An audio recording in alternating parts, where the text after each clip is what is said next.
Welcome to you all my dear students. आज हम लोग फिजिक्स का जो नेक्स्ट टॉपिक है जिसे कि हम लोग रिफ्लेक्शन ऑफ लाइट कहते हैं उसे हम लोग कंटिन्यू करने जा रहे हैं। एक्चुअली स्टूडेंट्स ये होता क्या है रिफ्लेक्शन ऑफ लाइट?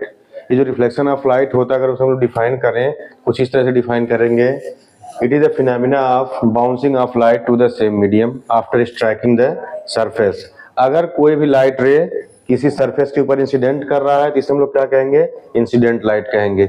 ये सरफेस पर इंसिडेंट होने के बाद स्टूडेंट्स क्या कर रहा है? ये सेम मीडियम, जिस मीडियम से आया है ठीक उसी मीडियम में क्या कर रहा है? ये वापस चला जा रहा है। तो इस तरह का जो फिनोमेना होगा उसे हम लोग क्या कहेंगे? Reflection of light. अगर इसे और अच्छे से आप लोग समझना चाहते हैं तो आप कुछ यूं समझ सकते हैं कि एक बॉल लीजिए, उस बॉल को किसी दीवार पर, ठीक है ना, हिट करिए तो आप देखेंगे जैसे दीवार को आप लोग हिट कर रहे हैं बॉल को दीवार के ऊपर, ठीक वो बॉल आपके तरफ वापस चला आता है। तो इस तरह का जो भी फिनोमेना हो रहा है बाउंसिंग बैक ऑफ लाइट, अगर इसे हम लोग और शॉर्ट में कहना चाहें तो क्या कह सकते हैं? Bouncing back of light to the same medium, ठीक है ना। तो उसे हम लोग क्या कहेंगे? रिफ्लेक्शन ऑफ लाइट कहेंगे। अब इसके स्टूडेंट्स हम लोग क्या पढ़ेंगे? टाइप्स। तो इसके जो टाइप्स होते हैं वो टू टाइप होते हैं। कौन कौन सा? स्पेकुलर या फिर रेगुलर। स्पेकुलर को ही हम लोग रेगुलर रिफ्लेक्शन भी कहते हैं। अगर इसे आपको याद रखना है तो याद ध्यान दीजिएगा, इधर लास्ट में क्या है? स्पेकुलर। लास्ट का जो वर्ड है वो यहाँ पे क्या हो रहा है? रेगुलर से मैच कर रहा है। तो इस तरह से हम लोग क्या कर सकते हैं? इसको आसानी से अगर याद रखना चाहें तो इस तरह से याद कर सकते हैं। इसमें क्या होता है स्टूडेंट्स? यहाँ पे देखिए सभी लाइट क्या होती हैं? रिफ्लेक्शन के बाद एक दूसरे के क्या होती हैं? पैरेलल होती हैं। होती है ये पैरेलल डिस्टेंस पर होती हैं। और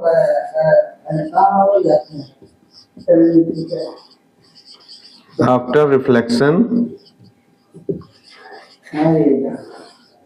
lights are parallel to each other, parallel to each other. और क्या होता है स्टूडेंट्स? यहाँ पे जो सरफेस, हम लोग स्मूथ सरफेस कब कहेंगे? ये कब होता है रेगुलर या स्पेकुलर रिफ्लेक्शन? ये होता है केवल स्मूथ सरफेस के केस में। और स्मूथनेस कैसे हम लोग डिफाइन करेंगे? यहाँ पे जो सरफेस इरेगुलरिटी होगी या सरफेस वेरिएशन जो होगा, सरफेस वेरिएशन जो होता है स्टूडेंट्स यहाँ पर वो क्या होना चाहिए? लेस होना चाहिए। किससे होना चाहिए? Surface variation should be less than wavelength of light।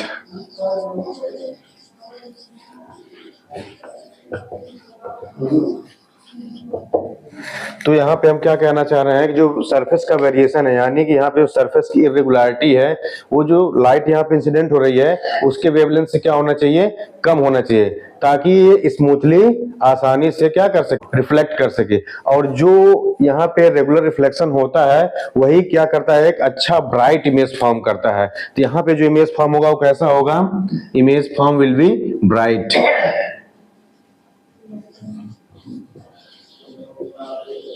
Image form will be bright, यानी कि यहाँ इस केस में जो इमेज फॉर्म होगा वो कैसा होगा? ब्राइट होगा, उसकी इंटेंसिटी अच्छी होगी, क्योंकि यहाँ पे क्या है? सब लाइट रे एक दूसरे के पैरेलल है। वाला जो लाइट रे है इसे हम लोग क्या कहेंगे? इंसिडेंट रे कहेंगे। क्या कहेंगे? इंसिडेंट रे कहेंगे।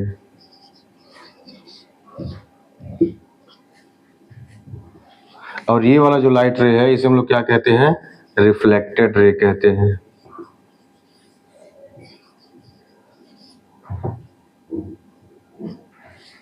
तो उम्मीद करते हैं आपको ये रिफ्लेक्शन ऑफ लाइट और उसका जो एक टाइप है स्पेकुलर रिफ्लेक्शन या फिर रेगुलर रिफ्लेक्शन, ये समझ में आ गया। नेक्स्ट टाइप है हमारा रिफ्लेक्शन के केस में, वो क्या है? डिफ्यूज्ड या फिर इर्रेगुलर रिफ्लेक्शन। क्या है स्टूडेंट्स? डिफ्यूज्ड या फिर इर्रेगुलर रिफ्लेक्शन। इसमें क्या होता है स्टूडेंट्स? जो भी लाइट रे यहाँ पे इंसिडेंट हो रही है, रिफ्लेक्ट होने के बाद क्या हो रही है? यहाँ पे एक दूसरे के पैरेलल नहीं है, जैसा कि हम लोगों ने देखा था स्पेकुलर या फिर रेगुलर के केस में होती थी। तो हमारा पहला लाइन यही है, the reflected rays are not parallel to each other. ये जो लाइट रे रिफ्लेक्ट होने के बाद ये एक दूसरे के देखिए यहाँ पे पैरेलल नहीं है, ठीक है। नेक्स्ट क्या है? यहाँ पे जो इरेगुलर सरफेस किसे हम लोग कहेंगे? जहां पे सरफेस का वेरिएशन, ये जो वेरिएशन हो रहा है सरफेस का यहाँ पे, वो कैसा है, यहाँ पे जो इंसिडेंट लाइट है उसके वेवलेंथ से क्या है, ज्यादा है। तो जब भी सरफेस वेरिएशन जो होगा वो क्या होगा, इंसिडेंट लाइट का रे का जो वेवलेंथ होगा उसके वेवलेंथ से ज्यादा होगा, तो जो सरफेस होगा वो कैसा ट्रीट किया जाएगा, इर्रेगुलर सरफेस ट्रीट किया जाएगा। नेक्स्ट आपका इस केस में स्टूडेंट जो भी इमेज फॉर्म होता है वह उतना ब्राइट नहीं होता है जितना कि रेगुलर के केस में हुआ था। आगे बात समझ में, तो ये था आपका टाइप्स ऑफ रिफ्लेक्शन। उम्मीद करते हैं आपको रिफ्लेक्शन के टाइप्स समझ में आ गया होगा। जी हमारे डियर स्टूडेंट्स, अब हम लोग पढ़ेंगे इसके बाद नेक्स्ट टॉपिक जो है लॉस ऑफ रिफ्लेक्शन। ये क्या होता है, देखिए स्टूडेंट्स, जब भी लाइट इंसिडेंट हो रही है तो सेम उसी मीडियम में वापस चली जाती है, तो उसके पीछे एक लॉ वर्क करता है रिफ्लेक्शन के पीछे, उसी को हम लोग क्या कहते हैं, लॉस ऑफ रिफ्लेक्शन। ये दो तरह के होते हैं loss of reflection. First law of reflection क्या कहता है students, the incident ray, the reflected ray and the normal at the point of incidence. ये जो इंसिडेंट रे है, ये जो रिफ्लेक्टेड रे है, और यहाँ पे स्टूडेंट्स ये क्या है आपका, नॉर्मल है। ये नॉर्मल जो हमने परपेंडिकुलर लाइन ड्रॉ किया है क्या कहलाता है, इस सरफेस के ऊपर नॉर्मल कहलाएगा। ये incident ray, normal and reflected ray all lie in the same plane at point of incidence. यहाँ पे जो पॉइंट ओ है स्टूडेंट्स, ये क्या है, पॉइंट ऑफ इंसिडेंस है। अगर हम नॉर्मल को NO से इंडिकेट कर रहे हैं, NO क्या है यहाँ पे आपका नॉर्मल है, तो यहाँ पे अगर इसे हम लोग P नाम दे रहे हैं तो ये जो PO हो जाएगा ये क्या हो जाएगा आपका इंसिडेंट रे हो जाएगा, और यहाँ पे अगर हम Q नाम लिख दे रहे हैं तो ये OQ जो हो जाएगा क्या हो जाएगा आपका रिफ्लेक्टेड रे हो जाएगा स्टूडेंट्स। आगे बात समझ में, तो जो फर्स्ट लॉ है यही कहता है incident ray, reflected ray and normal, और ये क्या है, O क्या है स्टूडेंट्स, पॉइंट ऑफ इंसिडेंस है। ये क्या है स्टूडेंट्स, पॉइंट ऑफ इंसिडेंस, इसको हम लोग कहते हैं पॉइंट ऑफ इंसिडेंस, ठीक है ना। ये तीनों सेम ही प्लेन में लाई कर रहे हैं। सेम प्लेन लाई करने का मतलब क्या हुआ स्टूडेंट्स, देखिए ये क्या है आपका XY प्लेन है, तो ये बोर्ड वाले प्लेन में ही लाई कर रहा है, ना कि किसी और प्लेन में जा रहा है। जैसे कि देखिए ये XY प्लेन में आ रहा है तो XY प्लेन में ही क्या हो रहा है, ये वापस रिफ्लेक्ट हो जा रहा है। ऐसा भी नहीं हो रहा है कि यहाँ से देखिए इंसिडेंट हुआ तो ऐसा नहीं है ये क्या हो रहा है, ये बोर्ड से बाहर जा रहा है, ऐसा हो रहा है क्या, बिल्कुल भी नहीं। यानी कि यही इसका प्लेन है, जिस प्लेन से आया, यानी XY प्लेन में इंसिडेंट हुआ है तो XY प्लेन में ही क्या हो जा रहा है, ये रिफ्लेक्ट हो जा रहा है। तो यही है पहले लाइन का मतलब। नेक्स्ट जो सेकंड लॉ होता है वो क्या कहता है, the angle of incidence. Angle of incidence कहाँ कहाँ बनता है स्टूडेंट्स, ये जो इंसिडेंट रे होता है और ये नॉर्मल, इसके बीच का जो बनने वाला एंगल होता है उसे को हम लोग क्या कहते हैं, एंगल ऑफ इंसिडेंस। इसे हम लोग डिनोट करते हैं स्मॉल लेटर I से। और क्या होता है, the angle of reflection. Angle of reflection कैसे डिनोट होगा, ये जो नॉर्मल है और ये जो रिफ्लेक्टेड रे है इसके बीच का जो बनने वाला एंगल होगा, इसी को हम लोग स्मॉल r से नोट करते हैं, ये क्या कहलाता है, एंगल ऑफ रिफ्लेक्शन। तो ये दोनों क्या होंगे, हमेशा इक्वल होंगे। कैसा होंगे, इक्वल होंगे। वही लिखा गया है the angle of incidence is equal to the angle of reflection, that is angle I is equal to angle R। तो यहाँ पे जो स्टूडेंट्स एंगल I बन रहा है, ये क्या बन रहा है आपका, ये जो एंगल I बन रहा है क्या बन रहा है, एंगल ऑफ इंसिडेंस है, ये एंगल ऑफ इंसिडेंस। और जो ये एंगल R है ये क्या स्टूडेंट्स, एंगल ऑफ रिफ्लेक्शन है। और देखिए ये जो एंगल ऑफ इंसिडेंस बनता है किसके किसके बीच में बनता है, इंसिडेंट रे और नॉर्मल के बीच का जो एंगल होगा वही क्या कहलाएगा, एंगल ऑफ इंसिडेंट। और ये जो reflected ray angle of reflection होगा वो क्या होगा, नॉर्मल, और ये रिफ्लेक्टेड रे के बीच का जो एंगल होगा वो क्या कहलाएगा, रिफ्लेक्टेड रे। तो उम्मीद करते हैं कि आपको ये जो लॉ ऑफ रिफ्लेक्शन है, ये फर्स्ट लॉ और ये सेकंड लॉ, ये स्टूडेंट्स बड़ा ही इंपॉर्टेंट है और इसे आप लोग क्या करेंगे, याद करके रखेंगे। एक चीज और ध्यान देने वाली बात है स्टूडेंट्स, चाहे वो मिरर हो, चाहे वो स्फेरिकल मिरर हो, चाहे वो प्लेन मिरर हो, ठीक है। यहाँ पे देखिए हमने प्लेन मिरर बनाया है, तो ये प्लेन मिरर के लिए भी वैलिड है, और अगर स्फेरिकल मिरर है तो उसके लिए भी वैलिड है। तो यहाँ पे सेम लॉ ही लगने है, चाहे प्लेन हो या फिर स्फेरिकल मिरर हो। स्टूडेंट्स अब हम लोग पढ़ने जा रहे हैं image found by plane mirror.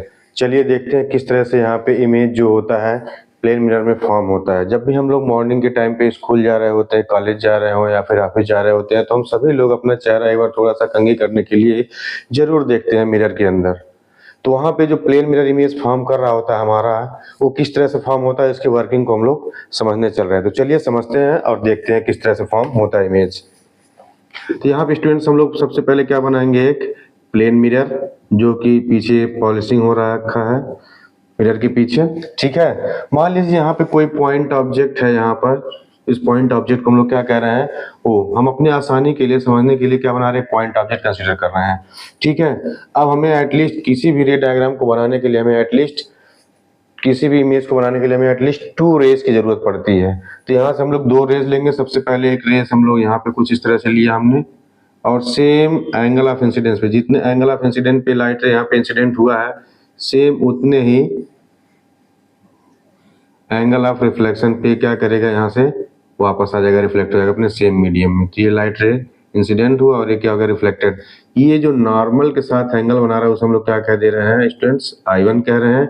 और ये जो यहाँ पे रिफ्लेक्टेड रे है, ये जो एंगल बना रहा है यहाँ पे क्या है, R1 है, ठीक है स्टूडेंट्स। अब यहाँ पे एक और लाइट रे हम लोग कंसीडर कर रहे हैं जो कि यहाँ पे इंसिडेंट हो रहा है और ये कुछ इस तरह से यहाँ पे रिफ्लेक्ट होकर के चला गया, और ये क्या रहा, इसका नॉर्मल रहा। अब ये जो नॉर्मल यहाँ पे है, ये जो सेकंड वाला है, यहाँ पे एंगल ऑफ इंसिडेंस क्या है, इसका I2 है, और जो एंगल ऑफ रिफ्लेक्शन है वो क्या है, R2 है स्टूडेंट्स। आगे बात समझ में। अब यहाँ से अगर कोई भी व्यक्ति स्टैंड अप होकर के देख रहा है, इसका इमेज कहाँ पे बन रहा है, तो इसका इमेज यहाँ पे एक व्यक्ति की आंख हम लोग बना देते हैं, ठीक है। और यहाँ पे इसका ये आइरिस हो गया। अब ये जब भी ये जो यहाँ पे लाइट रे रिफ्लेक्ट होकर के इसकी आंखों तक पहुंच रहा है, तो ऐसा लग रहा है कि ये जो लाइट रे है यहाँ पे बैकवर्ड प्रोड्यूस करने पे ये पीछे कुछ इतनी डिस्टेंस पे जाकर के ये मिल रहा है, और ऐसा लग रहा है कि ये लाइट रे कहाँ पे आ रहा है, डाइवर्ज होकर के यहाँ पे O का जो इमेज बन रहा हो I पर बन जा रहा है। तो इस तरह से ये जो इमेज बन रहा होता है स्टूडेंट्स, I पे, O का पॉइंट ऑब्जेक्ट O का जो इमेज बना वो कहाँ पे बना, I पे बना। जो हमारा नेक्स्ट टॉपिक है वो क्या है, characteristics of image found by plane mirror. आइए चलिए समझते हैं क्या होता है कैरेक्टरिस्टिक। जब भी इमेज फॉर्म हो रहा होता है मिरर के अंदर, जो भी आप लोग देख रहे होते हैं, तो उसकी कुछ खासियत होती है, कुछ कैरेक्टरिस्टिक्स होती है, उसी को हम लोग समझेंगे और जानेंगे। पहला क्या है, the image form is virtual and erect. जो भी इमेज इस प्लेन मिरर के अंदर फॉर्म होता है वो कैसा होता है, वर्चुअल होता है, आभासी होता है। अगर आप उसे टच करने चलेंगे तो आपका जो इमेज फॉर्म हुआ वो भी आपकी तरफ टच करने को चलेगा, यानी कि आप उसे केवल आभासी देख सकते हैं। आगे बात समझ में, वर्चुअल होता है वो। और कैसा होता है, इरेक्ट। इरेक्ट का मतलब क्या होता है स्टूडेंट्स, सीधा। तो कैसा होता है ये, कुछ इस तरह से सीधा।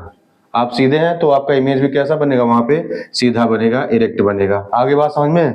Next, image form is actually same size as the object.